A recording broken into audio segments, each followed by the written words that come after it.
Alassane Ouattara seul face à l'histoire. Il y a des silences plus éloquents que les discours. Celui que le président ivoirien Alassane Ouattara laisse flotter depuis le 22 juin 2025, au terme de son adresse devant près de 100 000 militants du RHDP rassemblés à Ebimpe.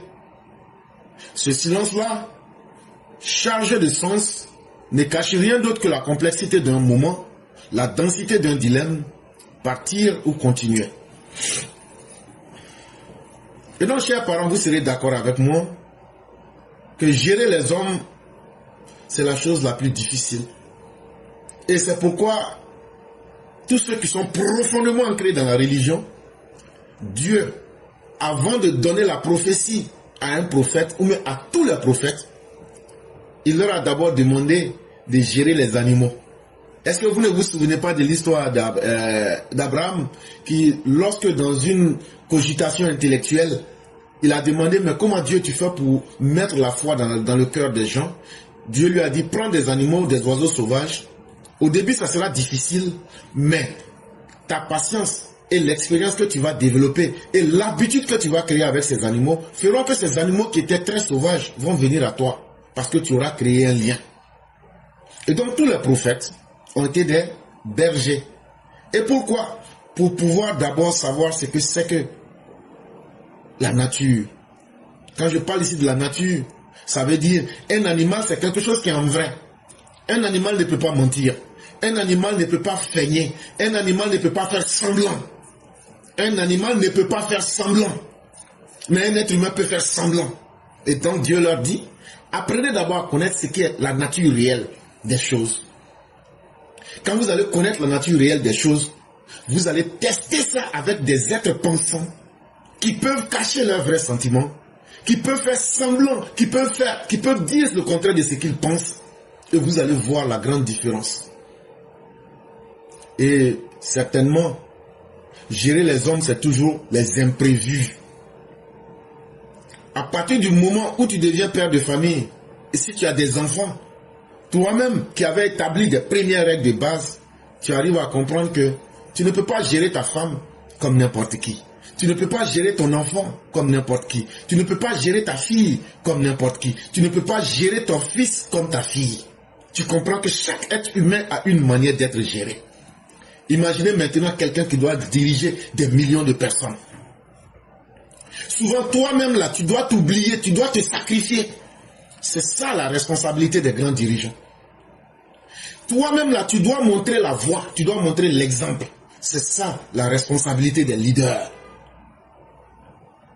Et aujourd'hui, le président Alassane Ouattara est face à l'histoire parce qu'il y a une lourde responsabilité qui pèse sur sa tête.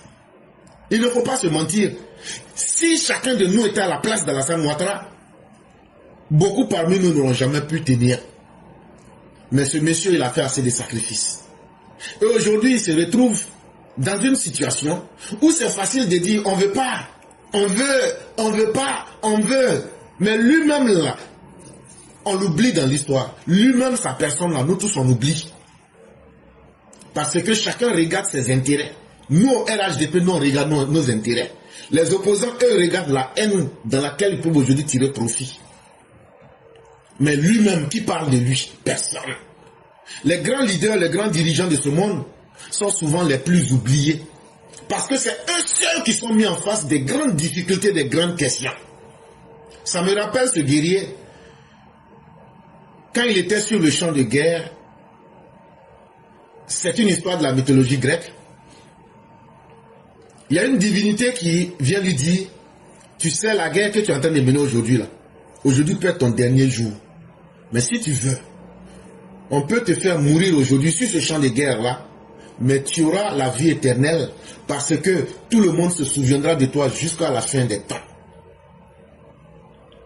Et la même divinité lui dit, tu as encore un deuxième choix. Soit tu fais cette guerre, tu la gagnes, tu vas conquérir des nations, tu vas bien vivre dans ce monde et tu auras la grande notoriété. Et donc on lui dit fais un choix. Et le guerrier décide, il dit je préfère mourir aujourd'hui. Il dit je préfère mourir aujourd'hui. pour rester éternel, parce que les grands empires tombent. Mais ce qui est le plus intéressant, c'est que des deux choix, il doit mourir dans tous les cas. Quel que soit le choix qu'il fait, un jour viendra, nul n'a eu le don de l'immortalité, il va mourir pour laisser les grands empires. Mais étant mort au front, il devient éternel parce que tout le monde se souviendra de lui. Et ça, c'est à un moment de la vie, il y a des choix qui s'imposent à toi. Et c'est toi seul qui peux décider. Et c'est toi seul qui peux donner ta réponse. C'est pourquoi, le 22 juin 2025, lorsque nous avons mis le président Ouattara en face de 100 000 de ses partisans, pour nous c'était facile de dire, oui, il faut que tu sois là, il faut que tu sois là. Pour les opposants, c'est facile de dire, il faut que tu partes, il faut que tu partes. Mais ce que chacun de nous oubliait, c'est que nous avons en face de nous un homme d'État, un homme qui a construit, un homme qui a préparé l'avenir pour les générations à venir, un homme qui s'est attaché à son devoir. Mais surtout, nous avons affaire aussi à l'un des fils de Adjana Bintou Cissé. C'est un être humain. Depuis l'âge de 27 ans, ce monsieur n'a pas connu ce qu'on appelle le repos. C'est vrai, il ira avec nous, ça n'y a pas de doute. Mais quelque part aussi, regardons l'homme. Est-ce qu'il n'a pas droit aussi au repos? Il faudrait qu'on se comprenne très bien. Le président Ouattara, tu es notre candidat. Mais je suis en train d'exploiter l'aspect humain pour que les militants se souviennent profondément des sacrifices que tu fais. Parce que nous ne sommes pas à ta place, on ne te comprend pas. On te demande toujours le plus fort. Et ça là, tu vas faire mandat là. Ça, on ne parle pas de ça. Mais je vais vous montrer combien de fois ce monsieur est un homme de sacrifice. Je vais vous montrer combien de fois ce monsieur, le président Ouattara là, c'est quelqu'un qui a donné sa personne. C'est sur cet aspect là que je suis en train d'exploiter ma réflexion. Et ce que les partisans demandent n'est pas une mauvaise chose. Parce qu'aujourd'hui, les partisans se disent, pour tous les sacrifices que tu as fait, cher père, je vais vous prendre par le dessus. Nous avons un devoir de fidélité à te prouver. On doit te prouver une dernière fidélité.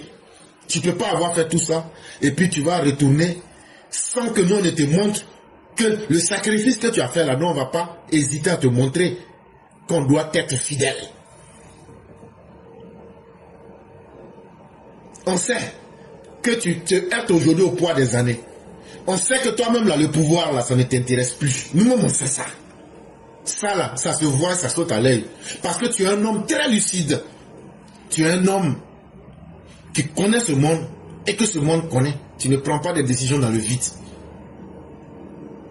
Et c'est pourquoi tu nous as dit, je vous ai entendu. Mais tu as pris la raison pour nous dire, je vous ai compris. Parce que l'émotion, c'est ce que les gens ont fait sortir et que tu as entendu. Mais la raison, Hélène, c'est ce que tu as compris. Ton peuple a besoin de toi, monsieur le président. Ton peuple a besoin de toi, pas parce que tu es le plus beau, pas parce que tu es le plus jeune. Certains même t'accusent d'être l'homme le plus vieux de la planète Terre. Mais ils oublient aussi que tu es l'homme le plus responsable aujourd'hui en Côte d'Ivoire. Tu es l'homme le plus responsable aujourd'hui en Côte d'Ivoire. Et comme je le disais, cette responsabilité aujourd'hui met le peuple dans un dilemme. Tu n'as jamais rusé ou esquivé avec le peuple. Tu as été toujours un homme droit, un homme correct, un homme à la hauteur des rendez-vous. Tu n'as jamais manqué au combat là où il fallait. Et tu n'as jamais été de ces dirigeants-là qui viennent diriger juste pour rechercher leur plaisir. Nous sommes conscients de toutes ces réalités. Mais nous sommes aussi conscients des enjeux, des problèmes aujourd'hui de notre temps moderne. Quand la Côte d'Ivoire est entourée par des djihadistes, quand le pays, aujourd'hui, ce sont des vautours qui cherchent à se partager les miettes du pays. C'est tout ça qui fait que le peuple se dit à quelle sauce nous et nos enfants, nos petite parole que je suis en train de dire là. On dit de ne plus insulter. Je dis, je n'insulte pas. Vous voulez couper direct là. Mais Dieu est le plus grand. Ça là, depuis que j'ai commencé, est-ce qu'il y a eu un seul mot, j'ai insulté quelqu'un? Je n'ai pas insulté opposant, je n'ai pas insulté quelqu'un. Mais ça là, ce que j'ai dit là, ça te fait mal où? Pour que tu viennes chercher à couper. Mais tout ce que tu es en train de dégager là, Dieu va couper ça dans ta vie. Le mal que tu te caches pour faire là, Dieu va couper ça dans ta vie. Et donc sois prêt à continuer à œuvrer dans le noir comme le diable. Mais Dieu va raccourcir la vie de tes enfants. Dieu va te mettre en rendez-vous permanent avec la malédiction. Et Dieu va faire que toi et toute ta descendance, vous n'allez jamais connaître le bonheur sur cette planète Terre. Et ça, ce n'est que le début. Parce que ce que je dis là, c'est pour les gens qui ont un cerveau qui travaille. Et donc, chers parents, la décision que doit prendre le président Ouattara n'appartient pas seulement au peuple. La décision n'appartient pas simplement au RHDP. Cette décision doit aussi engager la conviction et la conscience historique même du chef de l'État. C'est une décision lourde. Pas parce que ça fait peur, mais parce que le président Ouattara sait que s'il abandonne son peuple aujourd'hui,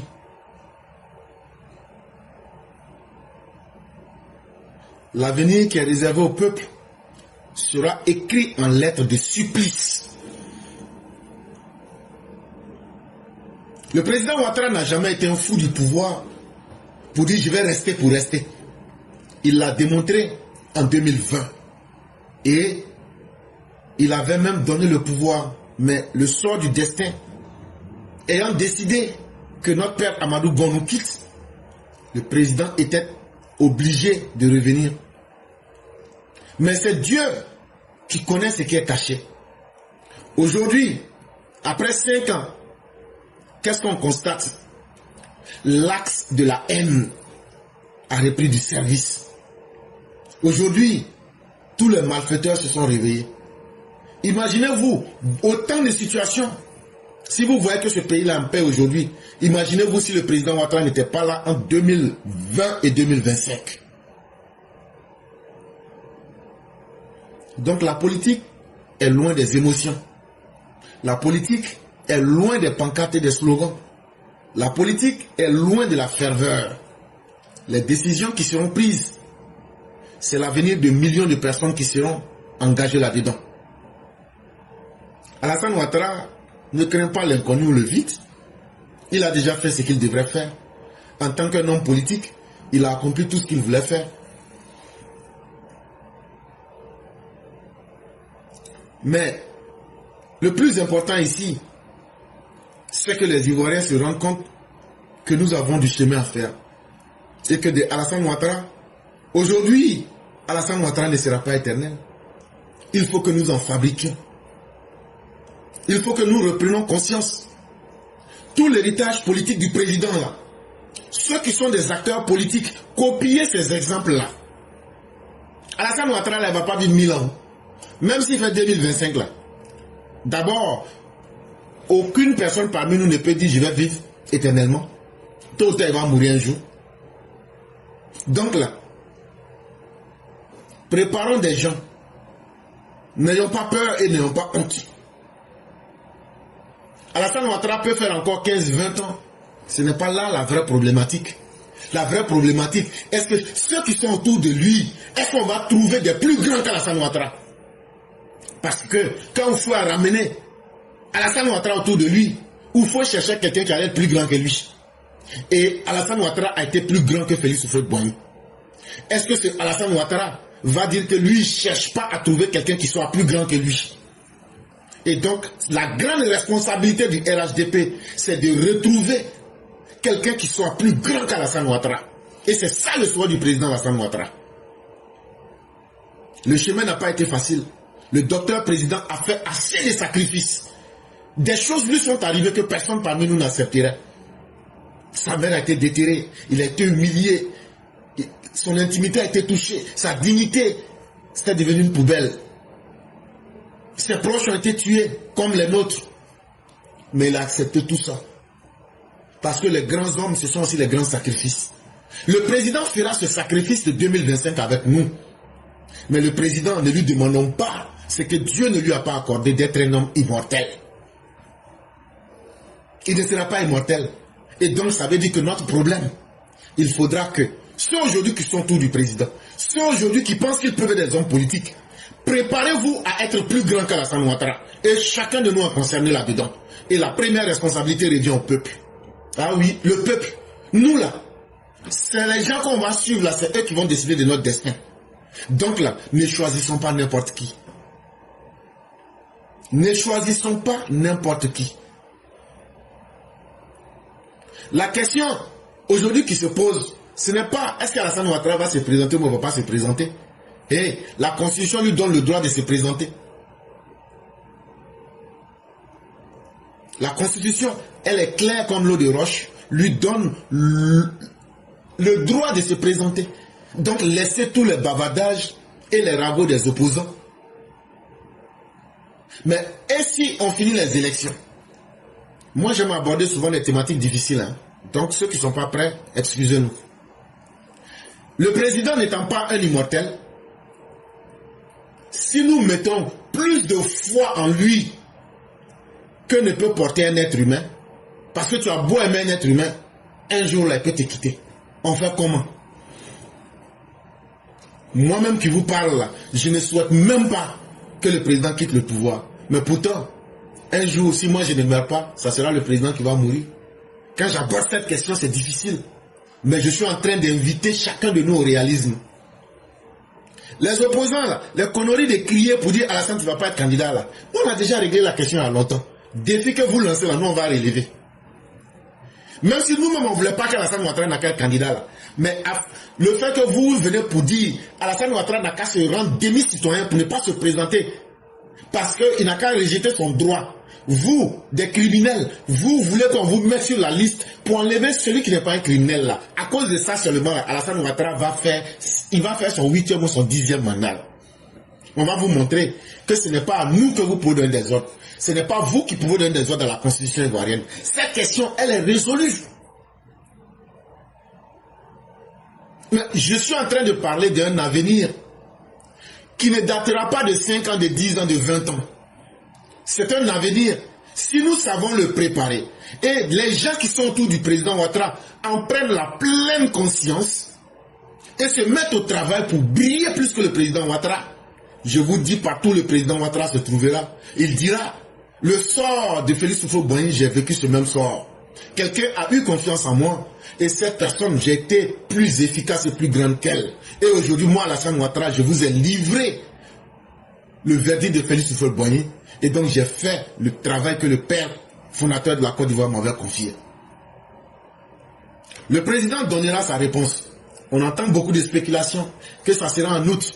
Je vous ai dit, le président ne peut pas se prononcer sur sa candidature en août. Il ne peut pas en août parce que la fête de l'indépendance n'est pas... La tribune n'est un parti politique.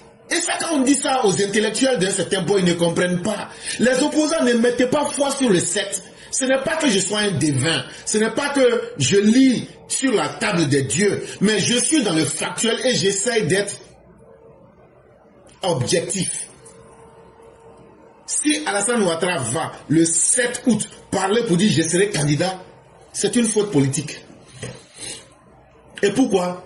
Parce qu'un parti politique, quand bien même qu'il soit au pouvoir, ne peut pas utiliser pour un démocrate et surtout un républicain et un homme d'État les institutions de l'État pour faire sa propagande politique. Ce n'est pas sérieux. Il va s'assumer pleinement dans son rôle de chef de parti politique pour annoncer ça. Et ça, en général, c'est dans la convention. Comme en 2020, c'est dans une convention. Ou bien peut-être dans d'autres circonstances, on ne peut jamais dire que tout est figé dans le marbre.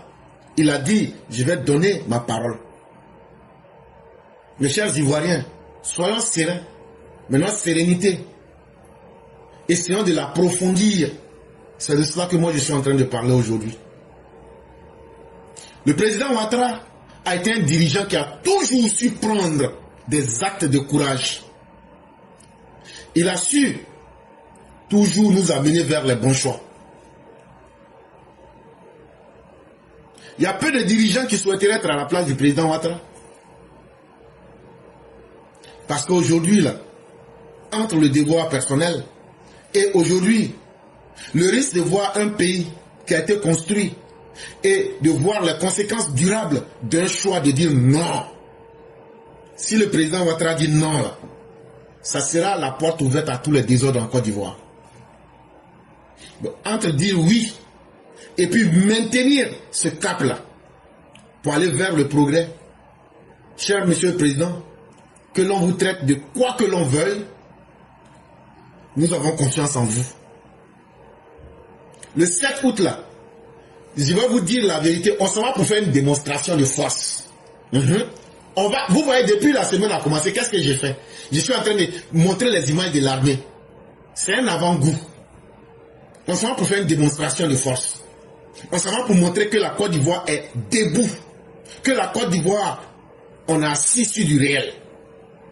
Et que nous sommes un pays qui peut se défendre, quelles que soient aujourd'hui les menaces qui vont s'offrir à nous. Nous ne cherchons à provoquer personne, mais nous allons imposer le respect. Parce que comme disait Sun Tzu dans l'art de la guerre, la diplomatie étant la meilleure arme, la meilleure guerre que l'on gagne, c'est celle qu'on livre sans combattre. Et ceux qui savent regarder aujourd'hui la politique mondiale, il y a la guerre entre les États-Unis et la Russie à travers l'Ukraine. Il y a la guerre entre les États-Unis à travers l'Israël en Iran. Il y a la guerre entre le Yémen et les États-Unis à travers Israël et les Houthis. Je me limite à ça.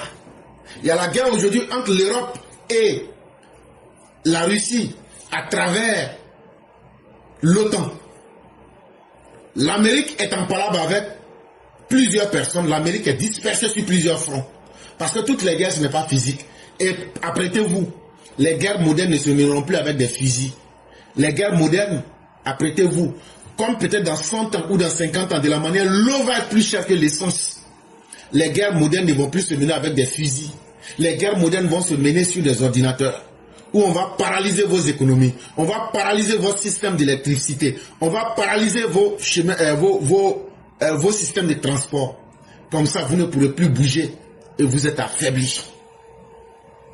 On va envoyer des virus dans vos ordinateurs pour essayer de paralyser tous vos systèmes d'armement.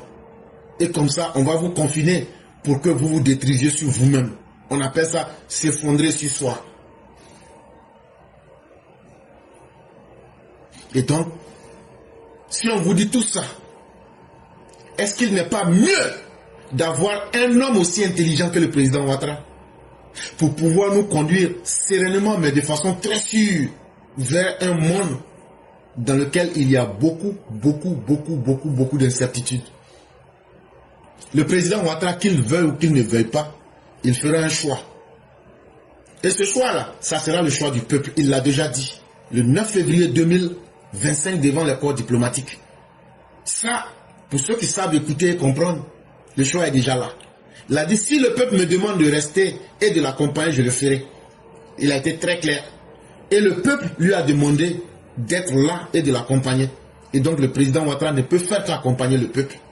Abandonner le peuple, c'est son droit le plus absolu. Mais ce serait une trahison qui est lourde de conséquences, surtout dans le long terme.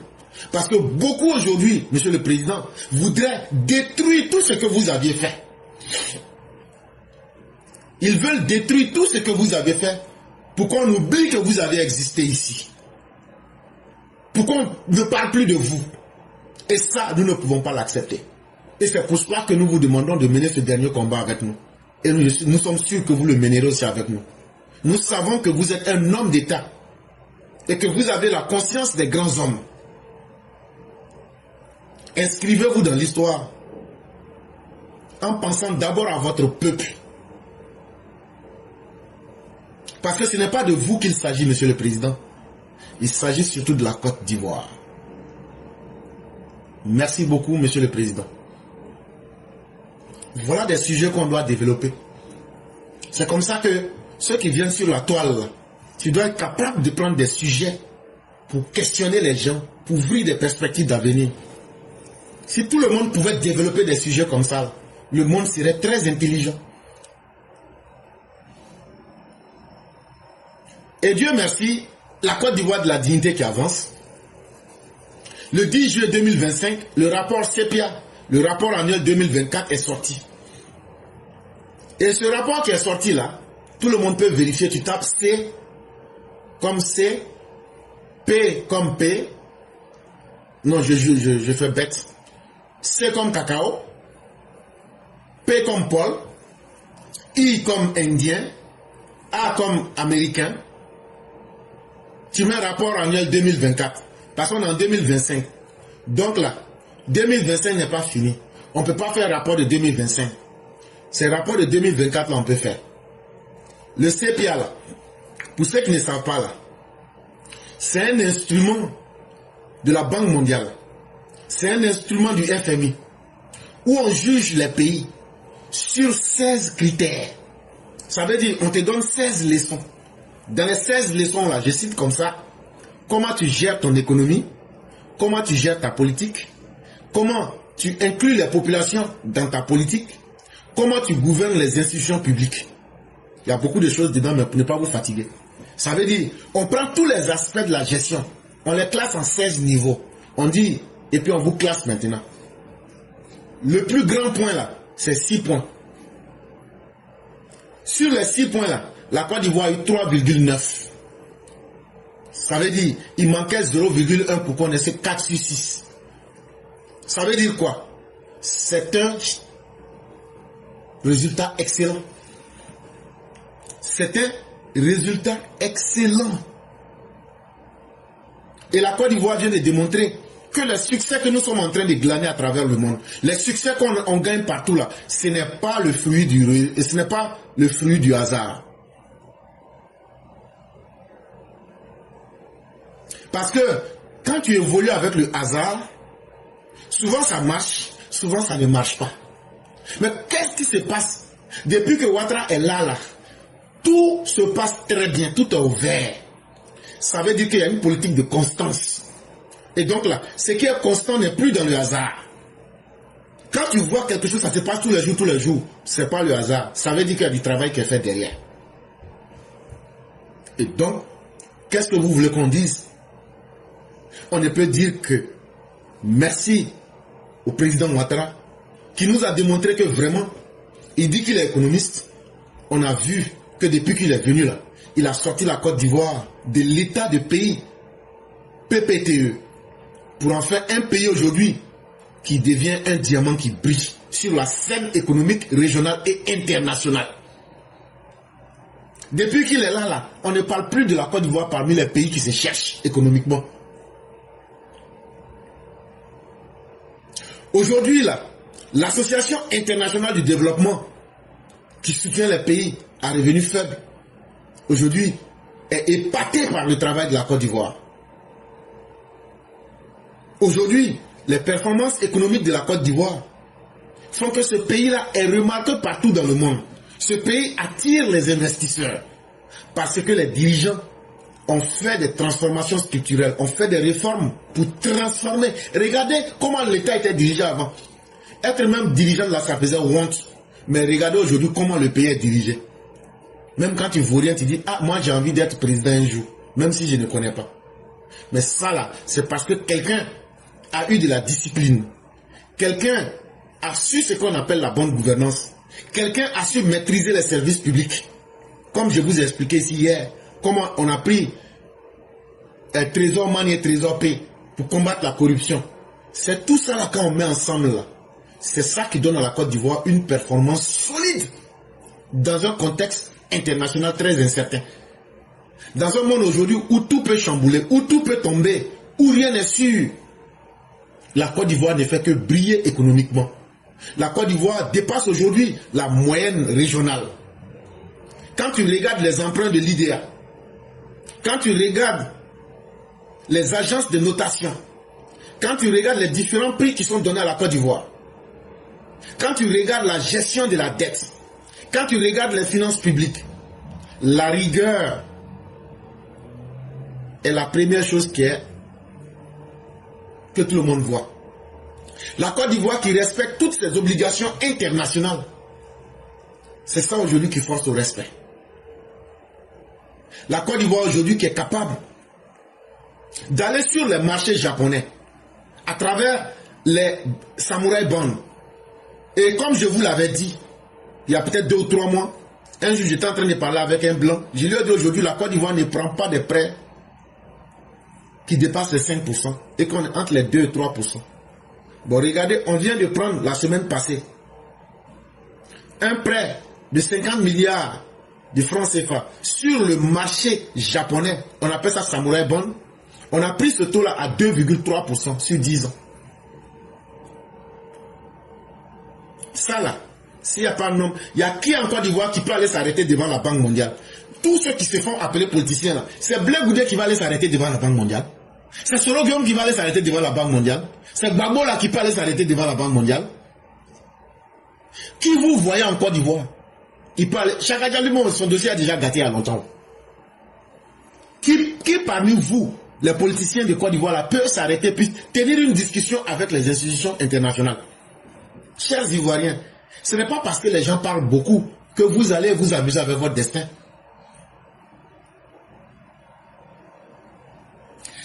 La réalité là, on dit le soleil est sorti là. Pourquoi tu ne lèves pas ta tête pour regarder le soleil? C'est que ça va montrer à tes yeux là, tu connais. On dit le soleil est sorti là. C'est l'effet du soleil là. L'effet là suffit déjà. Il y a des expériences qu'on ne tente pas. Il y a des expériences qu'il ne faut pas tenter. Ce n'est pas parce qu'on dit il faut nous montrer que le soleil est sorti que toi tu vas ouvrir tes yeux pour regarder le soleil. Tu vas t'aveugler. L'effet du soleil déjà suffit. Et ce que je suis en train de vous dire là, ne vous laissez pas impressionner par les messages stupides des opposants pour dire on va essayer quelqu'un parce qu'il est jeune, on va essayer quelqu'un parce que comme il est le petit-fils du fouet, on va essayer quelqu'un parce qu'il s'appelle Babo, on va essayer quelqu'un parce qu'il s'appelle, il a les grosses armes de la deuxième guerre mondiale, s'appelle Soro Guillaume, on va essayer quelqu'un parce que il s'appelle Blé la Machette. On n'abandonne pas ce qu'on a déjà pour livrer sa vie à des amateurs. Malgré ces bons résultats, la Banque mondiale a profité encore pour nous dire si on veut aller plus loin et on veut devenir plus fort, parce que je l'ai dit, il n'y a aucun rapport. Il n'y a aucun rapport qui se fait sans observation. Que on doit être encore très vigilant. On doit continuer à inclure autant de personnes que nous pourrions. On doit continuer à améliorer la qualité de nos services publics. Parce que, en Afrique, le grand problème, les gens ne savent pas faire la différence entre les services publics et les attentes du peuple. Et donc, ils ont dit qu'on doit beaucoup travailler sur les services publics. Et donc, chers Ivoiriens, ce qui est réel et positif pour vous en face de vous, l'amusement, la distraction se trouve dans l'opposition. C'est à vous-même de faire le choix que vous voulez.